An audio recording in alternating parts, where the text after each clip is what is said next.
The mistress thought humans were loyal. She was wrong. The voice was cold, sharp, and it slid across the room like a blade of ice. Marcus froze. He knew that voice too well. Slowly, he turned. At the edge of the vault stood the mistress. She did not walk in. She simply appeared, as though the shadows themselves had parted to reveal her. Her white hair glowed faintly in the golden light, and her eyes burned with quiet fire. She looked at him, not at the scars on his face, not at the armor he wore, but at the pouch in his hand. Marcus's mouth went dry. He wanted to explain, to throw the pouch back, to fall to his knees and swear it was only a mistake. But the words clung to his throat and would not come out. This is a betrayal story of an Alern and her bodyguard. If you like the story, don't forget to subscribe to the channel, like the video, and share your idea about it. Let's continue the story. The mistress of Valerian was unlike any being the galaxy had ever seen. Her skin shimmered blue like starlight on ice, her hair white as frozen rivers, and her eyes sharp as blades of glass. She ruled not only with wealth but with a kind of cold beauty that froze men in place. She was powerful. She was feared. And she was lonely. By her side, always within reach, stood her human bodyguard. His name was Marcus. Unlike the alien courtiers who bowed and scraped at every order, he stood tall and quiet, his broad frame wrapped in armor that seemed too small for his strength. His face carried scars, not from duels of politics, but from real battles where lives had been won and lost. Marcus had been with her for years. He had saved her life more than once. He had fought assassins in dark halls, cut down mercenaries in open markets, and even thrown himself into fire for her. If loyalty had a face, it was his. Or so she believed. The mistress was not foolish. She knew that every soul, human or alien, carried a secret hunger. Power. Desire. Greed. She had seen empires fall because of it. And now, she wished to know if her bodyguard, the human she trusted most, was truly different. And so, one day, she set her trap. The test begins. The mistress of Valerian lived in a palace carved into the side of a mountain of steel and stone. Beneath its shining halls lay chambers of treasures gathered from 1,000 worlds, gems that glowed in the dark, metals that bent the laws of physics, and coins stamped from civilizations long gone. This was the heart of her power, and only a handful had ever seen it. Marcus, her human bodyguard, had walked those vaults before, though never alone. He knew the cold air that smelled faintly of ozone, the smooth walls humming with energy shields, and the heavy doors that sealed behind them like the jaws of a beast. But one day, everything changed. When he arrived at his post, he noticed something strange. The vault door, one that was never left open, stood unlocked. A faint light spilled from inside, golden and inviting. He stepped closer. Inside, piles of gold coins and artifacts were left on display. There were jewels the size of his fist, blades edged with plasma fire, and crowns that once rested on the heads of kings. Normally, these treasures were sealed in layered cages of energy. Today, they were laid out bare, like fruit in a market stall. Marcus froze. His training told him to call for the mistress at once. But a thought whispered in his mind, why was it open? Why today, of all days? He stepped inside, his boots clicking against the polished floor. The treasures glimmered around him, calling silently. He reached out, almost without meaning to, and let his fingers brush over a pile of coins. They were warm, as if they held the memory of hands that had grasped them before. No alarm sounded. No guards came running. No one stopped him. And that was when he realized. This was no accident. This was a test. Somewhere, unseen, the mistress was watching. Marcus clenched his jaw. His pulse quickened. He told himself he was strong enough to resist, that he would stand his ground as he always had. Yet the gold seemed to shine brighter with every heartbeat, whispering promises he had tried to bury. The test had begun. The temptation of gold. The vault was quiet, but not silent. Somewhere in the walls, hidden machines hummed softly, keeping the air cool and the energy fields alive.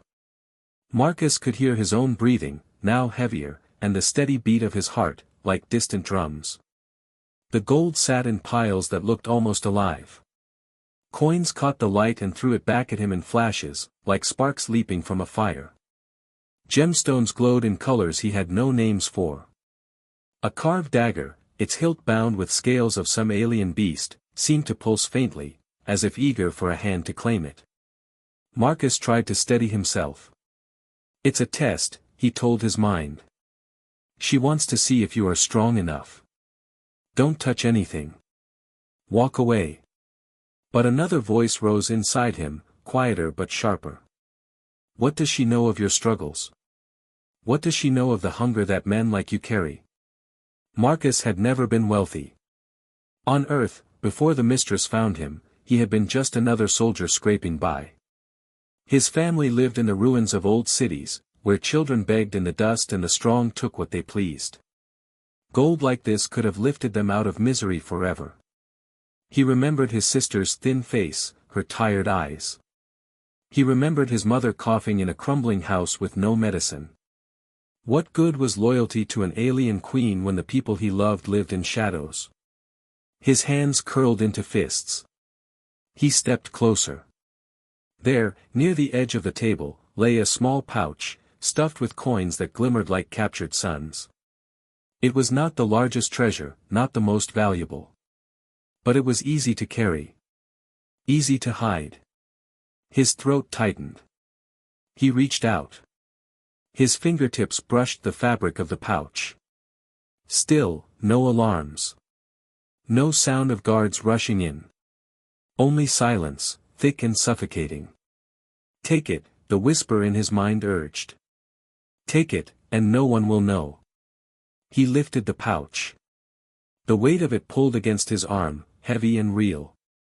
The coins inside clinked softly, a sound that rang louder in his ears than gunfire. Marcus stared at it. His chest burned. For the first time in years, his hands trembled. Behind him, unseen, a shadow stirred. The Mistress was watching. The betrayal. Marcus stood in the vault with the pouch of coins in his hand. His arm felt heavy, as though the weight of the gold was crushing down on his soul more than his muscles. He tried to tell himself he would only hold it for a moment. Just to feel what wealth was like in his palm. Just to imagine, for a heartbeat, that he could walk away from war, from scars, from servitude. But the line between holding and keeping was thin. And he had already crossed it. The pouch hung at his side when the silence broke. "You disappoint me." The voice was cold, sharp, and it slid across the room like a blade of ice. Marcus froze. He knew that voice too well. Slowly, he turned. At the edge of the vault stood the Mistress. She did not walk in. She simply appeared, as though the shadows themselves had parted to reveal her. Her white hair glowed faintly in the golden light, and her eyes burned with quiet fire. She looked at him, not at the scars on his face, not at the armor he wore, but at the pouch in his hand. Marcus's mouth went dry. He wanted to explain, to throw the pouch back, to fall to his knees and swear it was only a mistake. But the words clung to his throat and would not come out. The Mistress took a step forward. Each movement was deliberate, graceful, and heavy with judgment. "For years, I gave you my trust," she said softly. "You stood by my side. You fought for me. I thought, perhaps humans were different. That you were different." Her voice tightened, as though she tasted bitterness. "But I see now, you are just like all the others. Loyal until temptation speaks." Marcus's chest rose and fell as he tried to find his voice. At last, he forced the words out. "My Mistress, it was not for me." His voice cracked. "I thought of my family. Of my people. This gold could save them. Feed them. Heal them. The mistress tilted her head, her expression unreadable. Always the excuse of need. Always the lie of good intentions. She moved closer until her gaze bore into him like fire on ice. Tell me, Marcus, she whispered, if you are willing to betray me for them, how long before you betray them for yourself? Marcus lowered his head. Shame and anger warred inside him, tearing him apart. He had failed. And she had seen everything. The judgment. The silence between them stretched until it felt like the vault itself was holding its breath. Marcus stood with his head bowed, the pouch of gold heavy in his hand, while the mistress's eyes stayed fixed on him, cold and unyielding. Finally, she spoke. Drop it. Her words cut through him like a command etched into stone. Marcus opened his hand, and the pouch slipped from his grip. It struck the floor with a dull, metallic thud. Coins spilled out, scattering across the polished ground like drops of fire. The sound echoed in the chamber, sharp and final. The mistress circled him slowly, her white gown trailing across the floor. She moved like a predator around wounded prey. I should end you here, she said softly, almost to herself. A traitor's blood would stain this vault, and none would question it. They would call me just. They would call me strong. Marcus clenched his fists.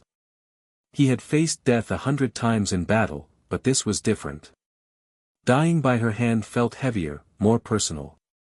But I will not kill you, she continued. Her voice shifted. Less icy, but no warmer. Death is too swift. Too merciful. And mercy is not what you deserve. She stopped in front of him, her gaze locked onto his. Instead, you will live with what you have done. You will live knowing that I looked at you, my most trusted human, and found betrayal staring back at me. Marcus's throat tightened. My mistress, please. Silence. The word cracked like a whip.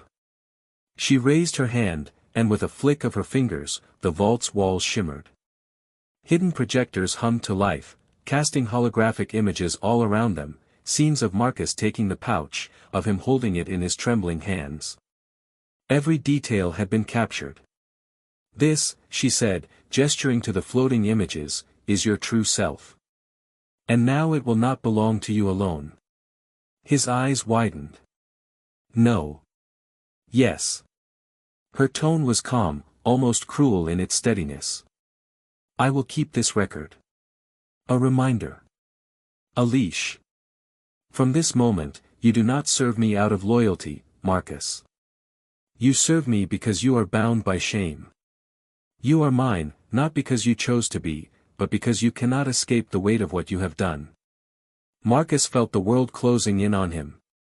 His pride, his honor, the years of service, reduced to ashes in a single moment. The mistress leaned close, her voice a whisper colder than the vault's air. The galaxy will never know. To them, you are still my loyal guard. But you and I, we know the truth. And the truth will eat you alive. She straightened, her expression hard as stone. Now pick up your weapon, Marcus. And follow me. He obeyed, though every step felt heavier than the last. The pouch of gold lay scattered on the floor, forgotten, but its weight pressed into his soul forever. The mistress had judged him. And her sentence was worse than death. The twist. The days after the vault incident passed like a blur. Marcus returned to his post, standing at the mistress's side as he always had. To the outside world, nothing had changed. He was still her bodyguard, the silent shadow who moved when she moved, fought when she commanded, and watched when she watched. But inside, everything was different. Each time he caught her eyes, he felt the memory of the vault burning between them. Every word she spoke carried a weight he could not shake. And though she had promised the galaxy would never know, Marcus lived each moment with the fear that she might change her mind, that one day she would expose him, and all his honor would collapse in public disgrace. He slept little. He ate without hunger. Shame gnawed at him like a slow poison. And yet, something strange began to happen. The mistress did not treat him with open cruelty. She did not strip him of his duties or cast him aside. In fact, she seemed to test him more often, sending him on dangerous missions, placing him in positions where his choices could mean life or death. And Marcus, driven by guilt, threw himself into each task with a desperation he had never known before. He fought harder, stood firmer, and guarded her more fiercely than ever. He thought perhaps, in some way, he could earn back what he had lost. One evening, as the twin moons of Valerian rose above the palace, the mistress summoned him privately. She stood on a balcony overlooking the city, her silver cloak flowing in the night breeze. "Do you know why I spared you?" she asked without turning. Marcus bowed his head. "Because death was too merciful." A small smile touched her lips, though it did not reach her eyes. "That is what I told you." And it was true. But not the whole truth. She turned then, her gaze sharp as the moon's light. "You see, Marcus, I did not test you only for loyalty. I tested you for something more valuable, understanding. For years, I have ruled empires, commanded armies, and bent kings to my will. Yet none of them ever admitted weakness. None of them ever showed me what they truly were when stripped of their masks. They all pretended to be perfect, until the moment they crumbled." She stepped closer. "But you. You showed me your weakness openly. You let me see your hunger, your pain, your desperation. And in that failure, Marcus, you gave me something I had never seen before." He frowned, his chest heavy. "What could I give you, mistress, except disappointment?"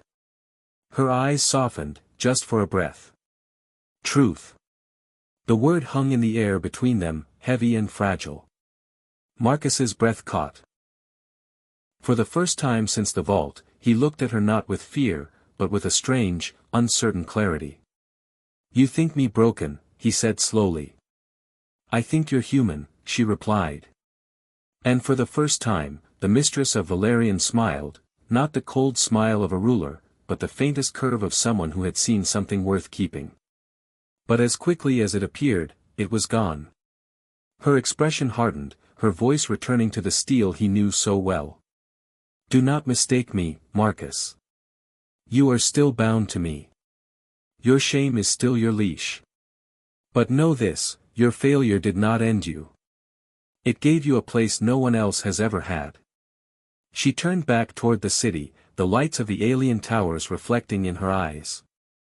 "And that, human, is both your curse and your gift." The aftermath. The mistress's words haunted Marcus long after that night on the balcony. Truth, curse and gift. He carried them with him like a second shadow, heavier than his armor, sharper than any blade. Every time he walked at her side, every time he raised his weapon in her defense, he felt the leash of shame tighten around his neck. Yet in that same leash, there was something else, a strange, unspoken bond. He was no longer simply her guard. He was her experiment, her mirror, her reminder that even the most trusted could fall. And still, he remained. Weeks turned into months. Battles came and went. Assassins tried and failed. Through it all, Marcus stood firm, more vigilant than ever. Not because he was free, but because he was bound. Bound by failure. Bound by the truth she had seen in him. There were nights when he dreamt of Earth, of his sister's laughter, of his mother's frail smile. In those dreams, he was free, gold in his hands, their suffering gone.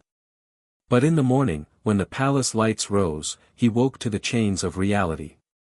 The pouch of coins he had once taken echoed in his memory, mocking him. The mistress never spoke of the vault again. She never showed the recording to anyone. But sometimes, when her eyes lingered on him for a fraction too long, he knew she was remembering. And so was he. One evening, after a council meeting where alien lords argued over territories like vultures over scraps, Marcus stood outside her chamber. She paused before entering, then turned to him with a look that was not command, not judgment, but something quieter. You are still here, she said softly. Marcus straightened. I am. Even after what you did. He hesitated, then answered, because I must be. Because leaving would mean the gold won twice. For a moment, the mistress studied him. Then, in a voice almost too faint for him to hear, she said, perhaps that is why I keep you. And then she was gone, her cloak vanishing into the shadows of her chamber. Marcus stood alone in the hall, his hands at his sides, his heart heavy. He knew he would never be free of what he had done. He knew the mistress would never fully forgive. But somewhere deep inside, beneath the shame and the leash, there was something else. A flicker of strength. Because even in failure, he still lived. Even in disgrace, he still fought. And as long as he drew breath, the story was not over. The mistress thought humans were loyal. She thought him broken. But she was wrong. Humans were not loyal because they were flawless. They were loyal because, even after falling, they had the strength to stand again. And Marcus would stand, scarred, chained, but unbroken.